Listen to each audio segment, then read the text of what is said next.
Man can solve to master. एकटा माणूस 10 गोष्टी करू शकत नाही.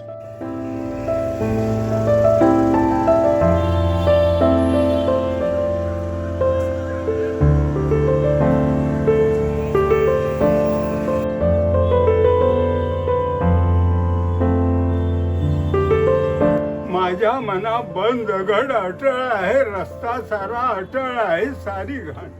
एक दिवस येईल स्वार याचा, एक दिवस येईल स्वार, या दगडावर लावील झाड. एवढे यश तुला रगड माझ्या मना.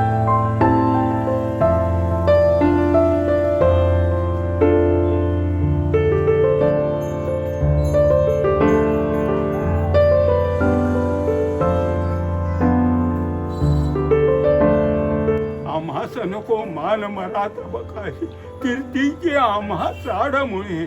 सर्वस्व अर्पिले गडदुर्गांचे पायी, गडदुर्ग रक्षणे हेच आमुचे शील. असू आम्ही गडाचे, रायगडाचे पत्थर पायाचे दगड.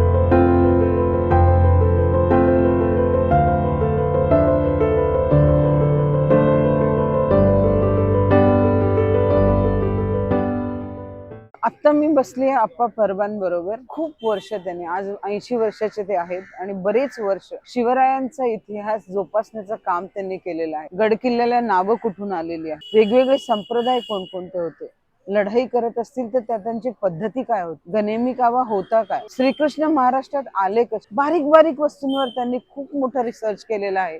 आणि आमच्या जनरेशनसाठी तर सोडा, पुढच्या पिढीसाठी पण बरंच काही सोडलेलं आहे त्यांनी. आता प्रश्न हा आहे की ह्याला जोपासणार कसं आणि कोण जोपास. त्यांची एकच इच्छा आहे की असं कोणीतरी चंद्रसूर्य व्हावा ज्यांनी ह्या इतिहासाला पुढे पण अभ्यास करून लोकांपर्यंत जिवंत ठेवावा. कारण ज्या महाराष्ट्रात आपण राहतोय, ज्या मातीत आपण राहतोय, शिवरायाशिवाय आपण या मातीमध्ये राहण्याचं साहस पण केलं नाही. शिवरायांनी, मावळ्यांनी या महाराष्ट्राला जे दिलेलं बलिदान आहे, त्या बलिदानाला टिकवून ठेवण्यासाठी आप्पा परबांनी खूप काम केलेलं आहे. आता पुढे हे काम कोण घेऊन जाणार आहे हा एक मोठा प्रश्न आहे. तुम्ही रोज इथे पुस्तकं घेऊन का बसता स्वतः?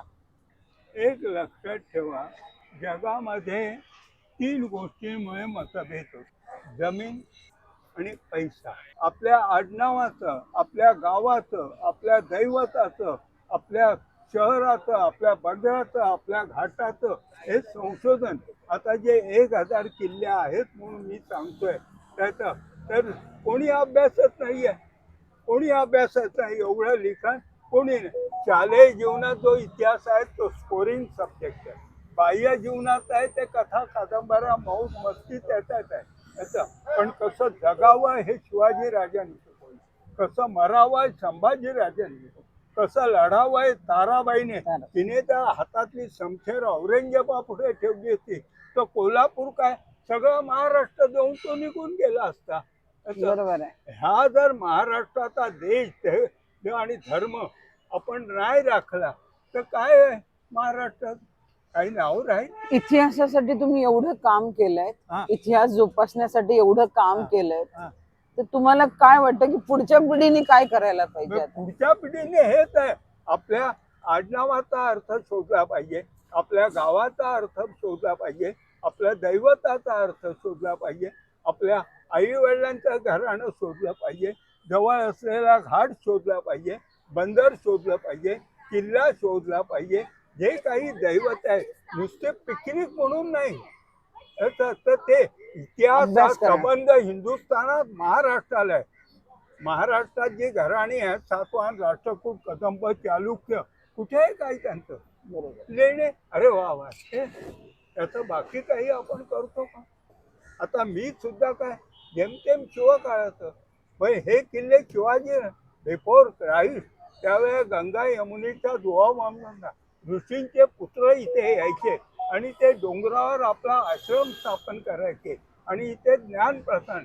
त्यांनी आमच्या भाग्याने काय केलं, त्या डोंगराला आपल्या गुरुचं नाव दिलं, पराशरांचा पन्हाळा, अश्वलायन ऋषींचा अस्वलगड उप पडीचा किल्ला उप सज्जनगड, वशिष्ठांचा वासोटा, याचा कौंडिण्य ऋषीचा कोंडाणा. काही किल्ले असे ऋषींच्या नावाने. आता भगवान श्रीकृष्णाच्या मागे ज्याला काल येऊन लागला त्यावेळेला ते द्वारकापुरीहून इथे आले. तुम्हाला हा विचार करायला पाहिजे. बरोबर आहे. ज्यावेळी पुरी शब्द येतो ओनली फॉर रॉयल टाउन, तसं म्हणजे राजासाठी अयोध्यापुरी, द्वारकापुरी, तसं त्यात भगवान श्रीकृष्णाने त्या कालयवनावर पाठीशी घेतला आणि ते महाराष्ट्रात आले. बरोबर ते आहे. पराशर ऋषींकडे पन्हाळ्यावर गेले कोल्हापूर. ते म्हणाले मी तुझा रक्षण करू शकत नाही, पण जवळ जा. तिथे तो खेळण्याच्या आसपास मौर्य मोरे त्यांचा गुरु तिथे झोपलेला आहे, आराम करतो. तर भगवान श्रीकृष्ण तिथे गेले आणि त्याच्या अंगावर त्यांनी शाल टाकली. आपण जपून राहिले. तो जो कालयवन त्यांना शोधत आला, त्या गुरुला लाथ मारली. तो चौथावून उठला. त्याने त्या कालयवना हा महाराष्ट्रातला पहिला गनिमी कावा युद्धाचा प्रकार. अच्छा. ज्या वेळेला इतिहास बोलत नाही त्यावेळी जात्यावरची ओवी, फोक टेल्स वगैरे बोलायच्या. हे कोणीतरी शोधलं पाहिजे म्हणून हे लिखाण, बाकीचं काही नाही. आपले इंडियन फोक सॉंग्स जे आहेत किंवा महाराष्ट्राचे जे फोक सॉंग्स आहेत आता मला त्याला सांगा, जपण्यासाठी आपण काय करतोय? त्याच्यासाठीच अशा जात्यावरच्या ओव्या, त्याच्यात आपल्याला आपली संस्कृती कळते. कुठे काय आपल्याकडे काहीच होत. आपण नंतर कोण सांभाळणार हे सगळं? मी काय सांगू आता, मग कोण सांभाळणार? मला काही पोलीस, माझं एज्युकेशन नाही. 40चा माझा जन्म, 58ला SSC झालो. त्या तरुयामध्ये ॲडमिशन घेतली. 60मध्ये वडील वारले, ते कॉलेज सोडलं. त्याच्यानंतर त्यावेळी मिलमध्ये 240 पगार, त्यावेळी मिलमध्ये गेलो. कारण मला माझी मोठी बहीण त्यावेळेला 10 वर्षाची, एक 7 वर्षाची, एक 5 वर्षाची, एक 2.5 वर्षाची. म्हणून मिलमध्ये गेलो. 80मध्ये मिल बंद झाल्या. 25-30 वर्ष फुटपाथवर. पण हे ट्रेकिंग सोडलं नव्हतं, कोणाकडनं पैसा घेत नव्हतं. आणि 25-30 वर्षापूर्वी हा मुलगा जीवनात आला. तो म्हणाला मी छापून देतो. म्हटलं ही आहे. बाकीचे मागायचे, पण ते म्हणाले आम्ही किंमत ठेवू. मी म्हटलं नाही, बाजार मांडायचा नाही, नाहीतर काय होईल. हे रामायण आणि महाभारत सारखं शिवभारत होईल, मनोरंजक होईल. हो अभ्यास. आता मला सांगा, काल परवापासून त्या मूर्ती दगडांच्या होत्या, आता चांदीच्या, मग नंतर सोन्याच्या. अशी दैवत पावतात. बरोबर आहे. दैवत कुठे काळजात तुमच्या? कोणत्याही गडावर वैष्णव दैवत नाही. जी काही आहे कोणी जात नाही, कोणी अभ्यास करत नाही. सगळे पिकनिक स्पॉट. ते काय बोलून तरुण मुलांना काय निरोप देता तुम्ही? तरुणपणे सांगितलंय. तरुण मुलांनी काय करायला पाहिजे? तरुण एक चंद्र समूहंती नच तारा गणपती. आकाशात तारे लुकलुकतात, बाकीचे जगू दे, पण एक तरी कोणीतरी चंद्र सूर्य झाला पाहिजे. आणि आता जसं शिवाजी महाराज, आता प्रत्येक घराण्याचा तानाजी मालुसने केलं, येसाजी कंकाने केलं, त्यांनी जसं काही केलं तसं तू इतिहास गोळा कर. ज्या वेळेला इतिहास बोलत नाही त्यावेळी भूगोल बोलतो, भूगोल बोलत नाही विज्ञान बोलतो. त्या गडाचं नाव का पडलं? आता कोणी हे इतिहास? खाली पाण्याचा टंचाई असते, पण वर 12ही महिने पाण्याचा टाका. म्हणजे जलशास्त्र महत्वाचं आहे. बरोबर. काही किल्ल्यांना वृक्षांची नावं दिली आहेत. म्हणजे आता हा तोरण नावाचा वृक्ष आहे, तुम्ही त्याचा अभ्यास करा. माहुल नावाचा वृक्ष आहे, पळस नावाचा वृक्ष आहे, हा अभ्यास करा. एक तरी कोणीतरी असा चंद्र सूर्य झाला पाहिजे. आता सगळ्यांनी नाही झालं. बरोबर. नुसते टाळ्या आणि हे करून ते तर आहे, पण ते न बोललेलं बरं. 96 राजे होऊन गेले. त्यांची यादी बृहदीश्वर मंदिर तंजावरला आहे. ज्या वेळेला शिवाजी महाराजांचा उदय झाला त्यावेळेला कालांतराने त्याने सांगितलं का तुम्हाला आता राजा व्हायचं आहे. आणि त्यांनी विचार केला मी जर आता राजा होणार आहे याचा, तर त्यावेळेला अर्निंग सोर्स काय? एक तर त्यावेळेला शेती आणि व्यापार. त्यामुळे शेतीवर फारसं काही उत्पन्न नव्हतं आणि व्यापार आपल्या हातात नव्हता. आणि ही घाटमाथ्यावर जी राजधानी आहे त्याचा, ती मला कोकणात नेली पाहिजे. कारण सिंधुदुर्ग बांधताना ते म्हणाले 84 बंदरी ऐसा जागा नाही. त्यांचा भूगोल फार चांगला होता. सुरत ते बार्शीलोड कर्नाटक इथे 84 बंदरं आहेत आणि 18 टोपीकरांच्या उरावर शिवलंका अजिंक्य जागा निर्माण केला. म्हणजे ऑल डिफरंट टाईप कॅब्स वापरणारे फॉरेनर्स तिथे आयात निर्यात करतात, त्यांच्यावर जर मी ड्युटी लावली तर माझं राज्य स्थिर राहील. म्हणून ते घाटमाथ्यावरची जी राजगड राजधानी होती ती बदलली आणि 1670 नंतर ते कोकणात आले रायगडवर. आणि घाटमाथ्यावर जे जवळजवळ 650 घाट आहेत सह्याद्रीमध्ये हम्म. कोकणातून वर यायला, त्यांच्यावर त्यांनी चौक्या बसवल्या. साहजिकच 84 बंदरात जे पोर्तुगीज, डच, इंग्रज जे काही आयात करत होते तो माल जर हिंदुस्थानात न्यायचा असेल तर ते घाट चढायला पाहिजे. बरोबर मग आहे. घाटामध्ये जी चेक पोस्ट आहे त्याचा त्या ठिकाणी आपला तपासलं जाईल. म्हणून रायगडला त्यांनी हुजूर बाजार, जस्ट लाईक शेअर बाजार याचा, अच्छा, म्हणजे तिथे वस्तू येत नव्हत्या, वस्तू दाबून फक्त बांधून ट्रेडिंग आली होत होतं. तर त्याचं सॅम्पल तिथे. आणि त्या 44 दुकानातना जे हिंदुस्थानातले व्यापारी होते हे कोणीतरी खरेदी केला का एकाच वेळेला सगळ्यांना बातमी सांगत येईल का पोर्तुगीजांकडनं यांनी रेशीम घेतलं. आणि ज्या कोणाला हवं आहे याचं ते त्या दुकानात जाऊन आपण बसलोय तसे सौदा आणि नंतर सचिवालयात जाऊन तिथे त्याचा हिशोब द्यायचे आणि परमिट घ्यायचे.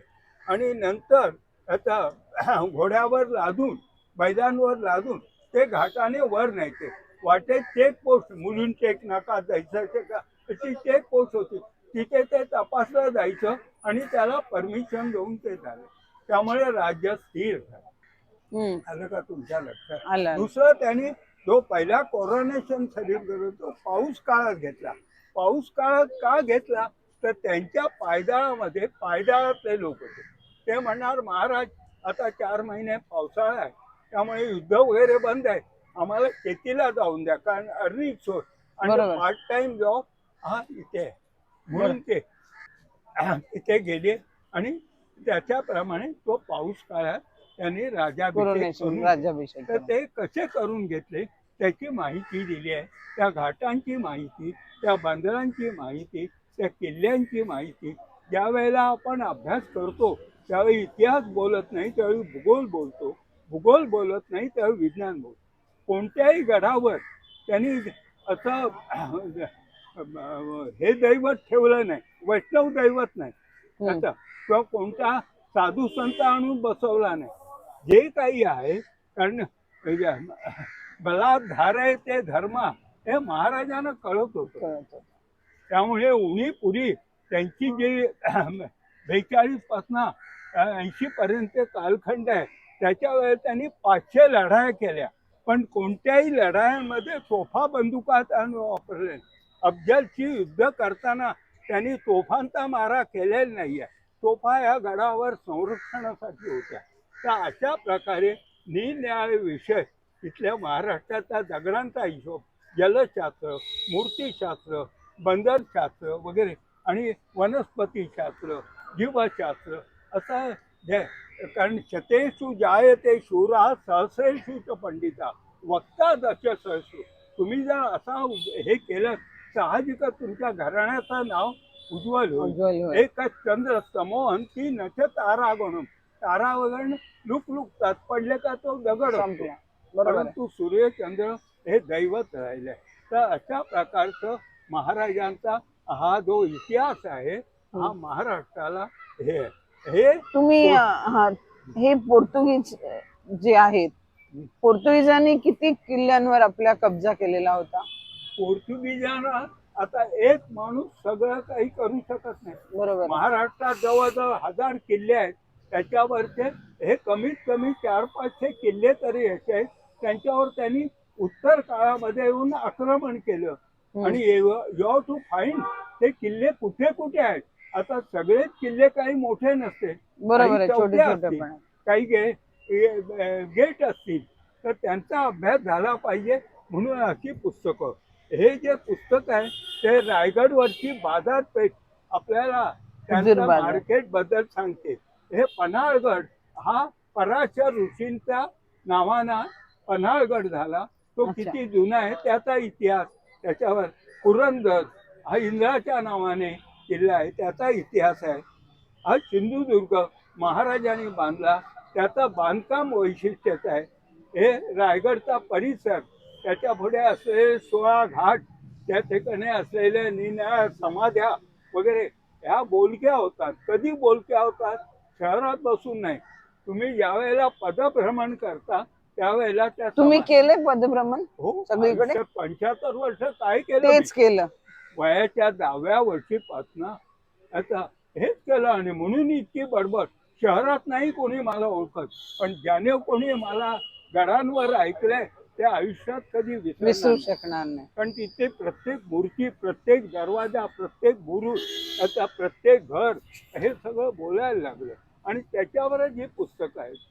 हे जे छोटस पुस्तक आहे, हे पुस्तक जो 10 वर्षाचा तो हा उत्तरेतनं आला होता कवी महाराज, असे आपल्या दरबारात गाणे बिणे हे आहे ना, पण त्याला त्यांनी मानधन दिलं आणि पाठवलं.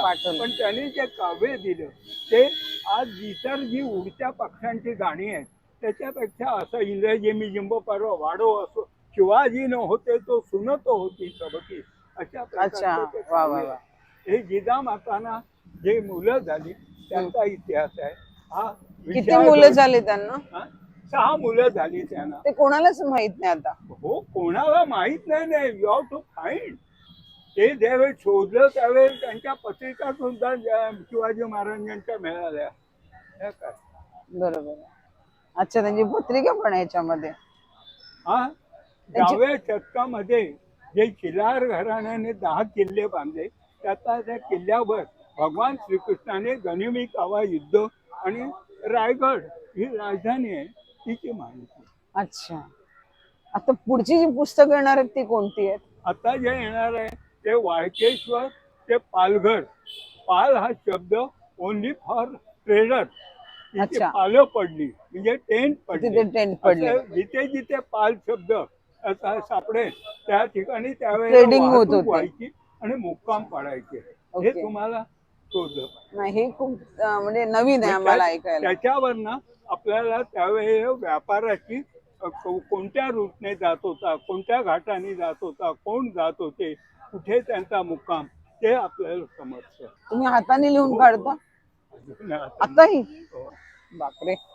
मग किती दिवस लागतं एक पुस्तक लिहायला? एक पुस्तक आता काय आहे त्याचं जे रॉ मटेरियल आहे ते सहजाची का मला मूलभूत पाहिजे असतं. बाहेरची जी कथा कादंबरी नको आहे, बरोबर. मला ती बखर पाहिजे. त्यावेळेचे कागदपत्र आणि ते सहज जर मिळाले तर ते लिखाण होतं. तरी पण एक पुस्तक लिहायला किती दिवस लागतात? महिना, 2 महिने, 1 वर्ष? आरामात. ते माझ्या आई वडील, सासू सासरे याचं लिखाण चालू असतं आजही.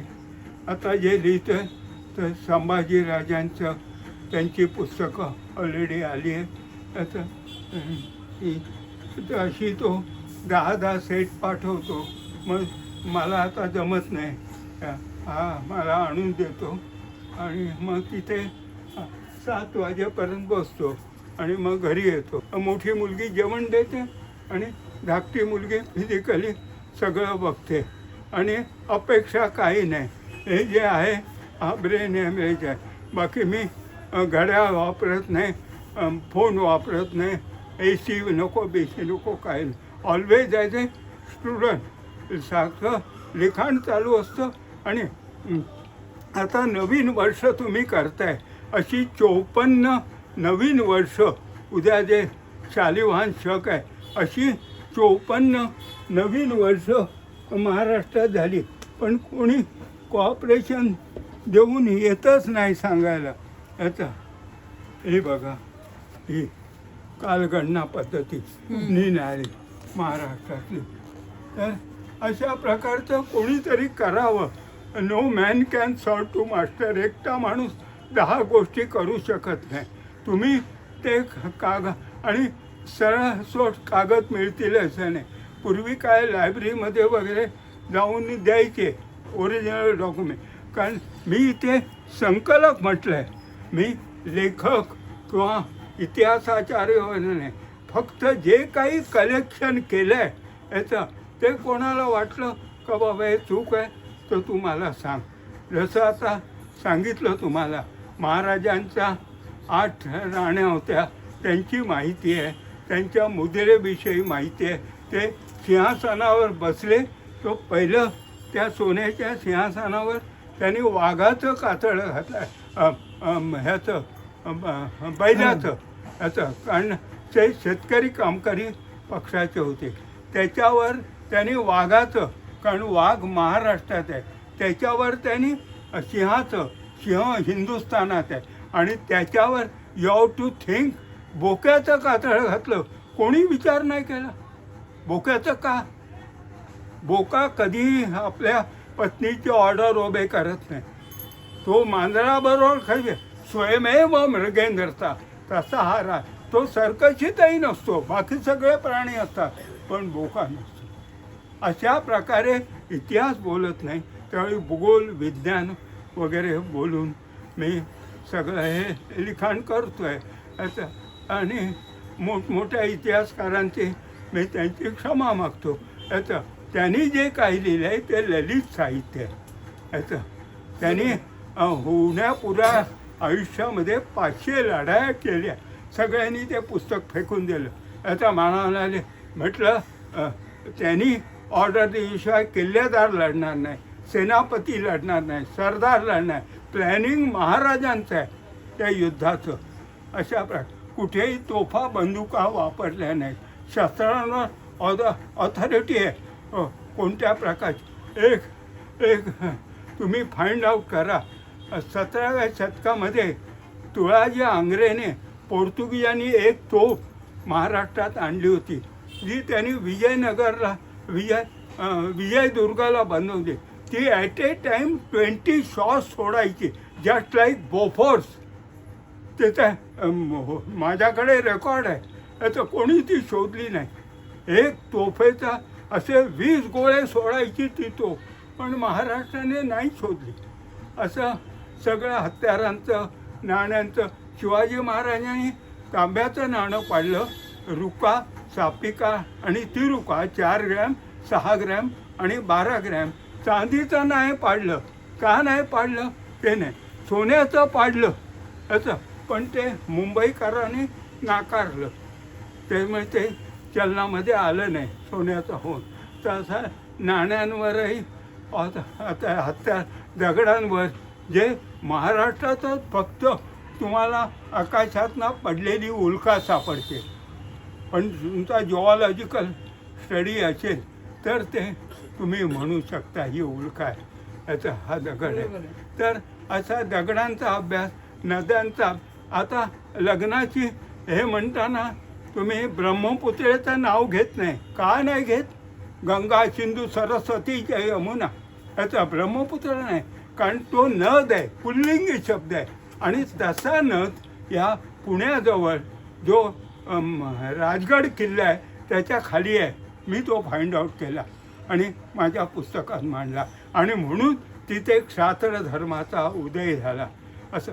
आणि ही सरनेम जे आहेत ते प्रत्येकाला कुठेतरी आहे, पण त्यांचं आता सगळ्यांपर्यंत जाणं, कारण वडील गेल्यामुळे माझ्याकडे एज्युकेशन नाही, मिलमध्ये नोकरी गेल्यामुळे पैसा नाही, आणि घरी भावंड सांभाळायची होती, त्याच्यामुळे तिने 55 वर्ष सांभाळलं, पण कधी काही मागितलं नाही. आता ठीक आहे. आणि आता ही मुलं बघतात, आम्हास नको मान मरात बघाशी, कीर्तीची आम्हा चाडमुळे सर्वस्व अर्पिले गडदुर्गांचे पायी. गडदुर्ग रक्षणे हेच आमुचे शील, असू आम्ही गडाचे रायगडाचे पत्थर पायाचे दगड. मला तुम्ही मोठेपणा देऊ नका, पण महाराष्ट्रातल्या 1000 किल्ल्यांचा, 650 घाटांचा, 84 बंदरांचा, 96 कुळांचा, त्या 96 अशा प्रकारे काहीतरी अभ्यास झाला पाहिजे.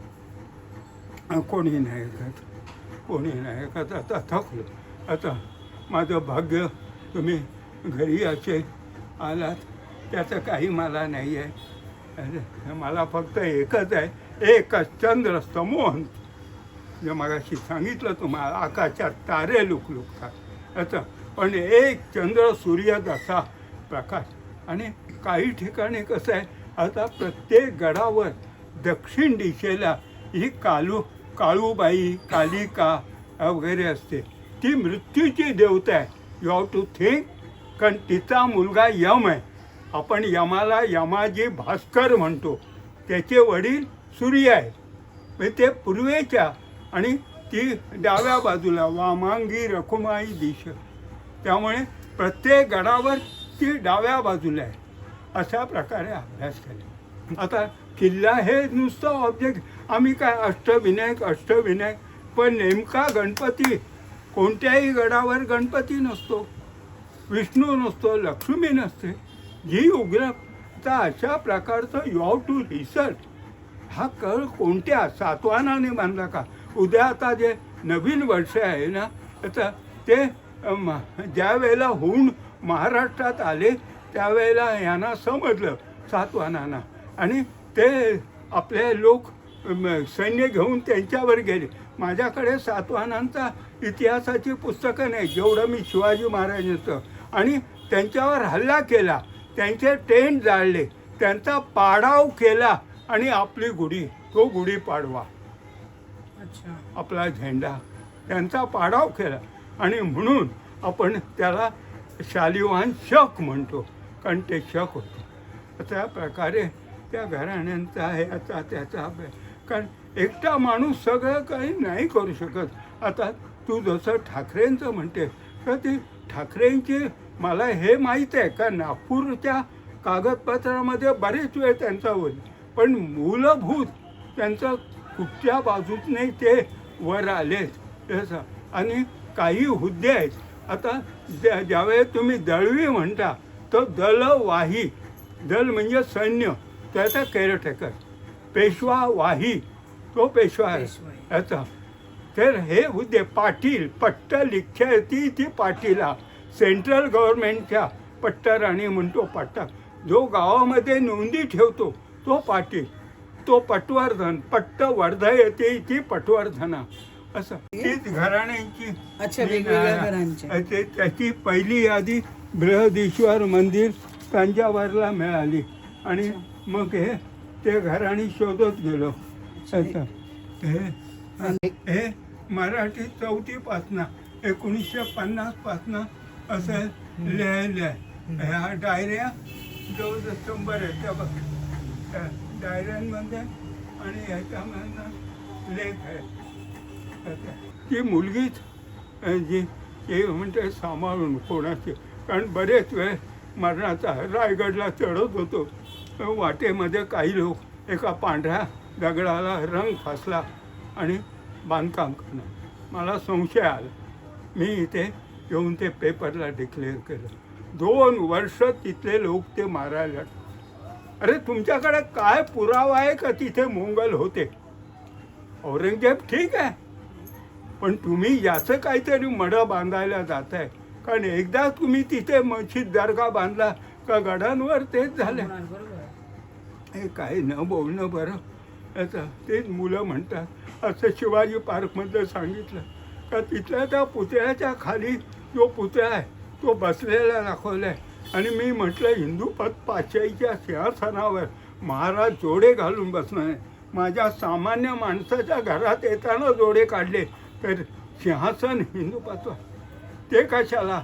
आता भाषणाला बोलवतात आणि मी बूट काढले. हे म्हटलं व्यासोच्छिष्टम जगत सर्वम, जगातलं सगळं शहाणपण व्यासपीठावर व्यासमुनींनी सांगितलं आहे. त्यामुळे त्याला व्यासपीठ नाही. वरती आपण समय पोटवतो आपला देश, तिथे बूट घालून जायचं. जर तुम्ही देश धर्म आणि संस्कृती पाळली तर तुमचं राष्ट्र, महाराष्ट्र जो आहे तो देश धर्म संस्कृती आहे. नुसता लँडलॉर्ड नाही आहे. त्यांना ते नको होतं, त्यांना महाराष्ट्र पाहिजे होतं. असं बडबड आहे, पण एज्युकेशन नाही आणि कोणाचं बॅकग्राऊंड नाही, काही नाही. आज भाग्य आहे तुम्ही.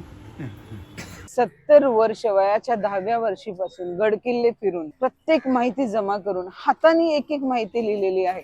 आजच्या AI जनरेशनला हे कळायला पाहिजे की एक पुस्तक हाताने लिहून DTP करून त्याला छापण्यापर्यंतची जी जर्नी असते ती खरंच खूप क्लिष्ट असते. आणि आपल्यासाठी आप्पांनी इतिहासावर बरंच काम केलेलं आहे. दुर्दैव की ह्या वयामध्ये ते पार्क जवळ बसून पुस्तकं विकतात आहेत. कारण जिथे कुठे विक्री करायला जातात तिथे लोकांना कमिशन पाहिजे. अशा पुस्तकांना विक्री जास्त नाही आणि वाचक पण जास्त नाही आहेत. इतिहास जर जपायचा असेल तर आपल्या सगळ्यांना अशी पुस्तकं वाचावी लागणार आहेत. कारण हा तुमचा आणि माझा आपल्या जीवनातला एक अमूल्य भाग आहे आपला इतिहास, आणि त्याला जाणून घेणं हे फार गरजेचं आहे. भेटूया परत कुठल्या तरी एपिसोड मध्ये अजून एका इंटरेस्टिंग व्यक्ती बरोबर. तोपर्यंत नमस्कार.